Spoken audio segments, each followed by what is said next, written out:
त्वमेव माता च पिता त्वमेव त्वमेव बन्धुश्च सखा त्वमेव त्वमेव विद्या द्रविणं त्वमेव त्वमेव सर्वं मम देव देव त्वमेव सर्वं मम देव देव। श्री कृष्ण ज्ञान मंदिर वडाला, यहाँ पर संपन्न हुई दीक्षा के उपलक्ष्य में सभा मंच पर उपस्थित परम पूजनीय परमादरणीय परम श्रद्धेय आचार्य प्रवर मेरे गुरुवर्य रणायचे निवासी बाबा जी, उनके ही सन्निकट बैठे हुए परम पूजनीय परमादरणीय परम श्रद्धेय आचार्य प्रवर अखिल भारतीय महानुभाव परिषद के अध्यक्ष अमरावती निवासी बाबा जी, उन्हीं के ही सन्निकट बैठे हुए निवृत्तमान अखिल भारतीय महानुभाव परिषद के अध्यक्ष फलटन निवासी बाबा जी, कनासी से पधारे हुए परम पूजनीय परमादरणीय परम श्रद्धेय आचार्य प्रवर बाबा जी, विभिन्न स्थलों से आए हुए सभी गुरुजन, पवित्र व्यासपीठ, सबको नमन करते हुए मैं अपने दो शब्द यहाँ पर रख रहा हूँ। आज जो ये बाद में करना भाई, ए देवी जी,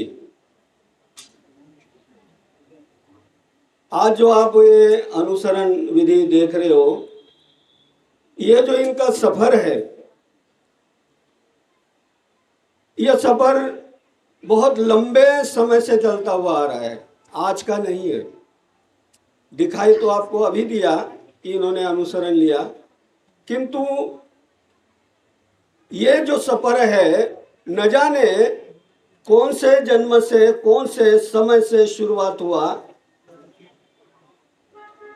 ये आप लोग नहीं समझ पाए हैं। तो मैं ये कहना चाहता हूं कि प्रत्येक व्यक्ति शुरुआत में नास्तिक होता है।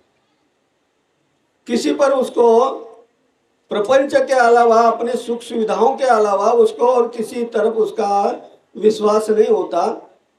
यही व्यक्ति आगे चल करके समस्याओं में गिर जाता है, किसी दुख तकलीफ में गिर जाता है, या तो किसी मंदिरों में जाता है या मज़ारों में जाता है या किसी पंडितों के पास जाता है और वहाँ वो अपने जीवन की समस्याओं को दूर करने के लिए उनसे निवेदन करता है।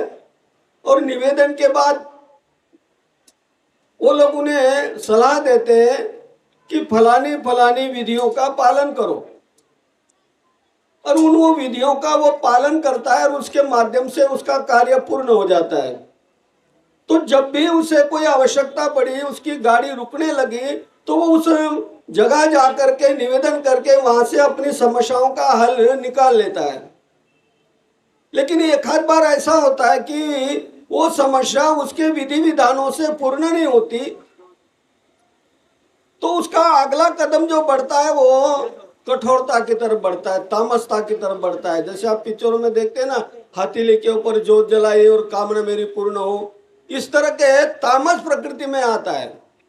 तो पहला अपनी समस्याओं का निदान लेने के लिए वो राजस बनता है, भक्त ही नहीं कहेंगे, राजस बनता है। राजस से फिर तामस में आता है और उसके बाद सात्विक में आता है। कहीं जा करके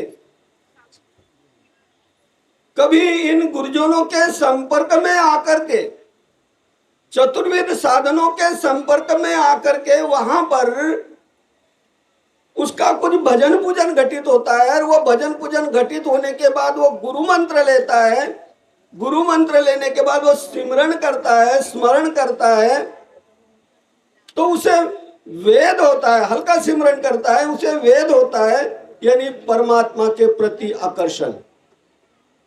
और यह सिमरण और ज्यादा आगे जब बढ़ जाता है तो उससे बोध हो जाता है। बोध यानी परमात्मा को जानना। तो परमात्मा क्या है? जैसे श्रीमद् भगवद गीता हो या हमारा ब्रह्म विद्या शास्त्र हो, 4 पदार्थ बताए, जीव, देवता, प्रपंच और परमेश्वर। इन चारों पदार्थों को जान करके मेरा कर्तव्य है परब्रह्म परमात्मा के चरणों में शरण जाना और अपना संपूर्ण जीवन परमात्मा के चरणों में अर्पित करना।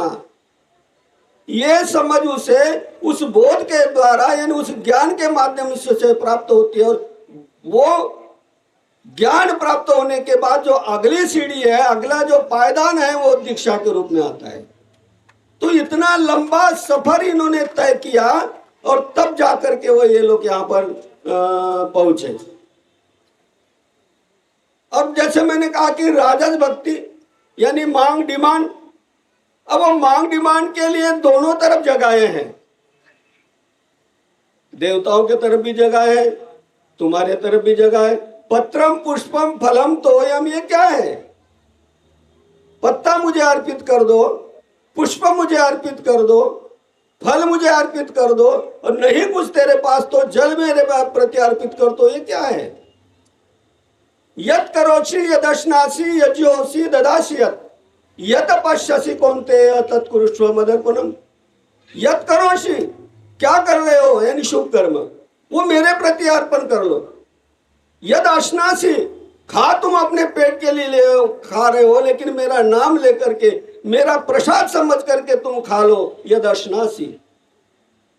यज्योषि, जो उत्कर्ष के लिए तुम परिश्रम कर रहे हो वो उत्कर्ष तुम्हारे जीवन में आए। और ददासी, जो दे रहे हो, त्वदीय वस्तु गोविंद तुभ्यमेव समर्पय, तेरा प्रभु तेरे प्रति मैं अर्पित कर रहा हूं। तो ये क्या है? तो बाबा जी के अपने विचार, उनके अपने हो सकते हैं, मेरे अपने विचार है कि जीवन की शुरुआत जो है वो पत्रम पुष्पम के माध्यम से हुई है और तब जाकर के ये लोग यहां तक पहुंचे।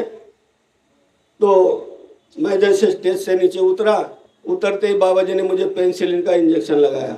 शास्त्री जी, मैं कहा बोलो। कहते समय बहुत कम है, मैं आपकी आज्ञा का पालन करने जा रहा हूं। बस थोड़ा सा एक गम है कि पहले मैं इनको आशीर्वाद देता था, शुभ आशीर्वाद, देव रक्षो, है ना। अब ये इनकी स्टेज इतनी परमात्मा ने ऊंची बना दी, इतनी ऊंची ऊंचाई तक ये पहुंचे। तो मैं आज से आप सबको दंडवत करता हूं और उपस्थित सभी को मेरा दंडवत प्रणाम। धन्यवाद।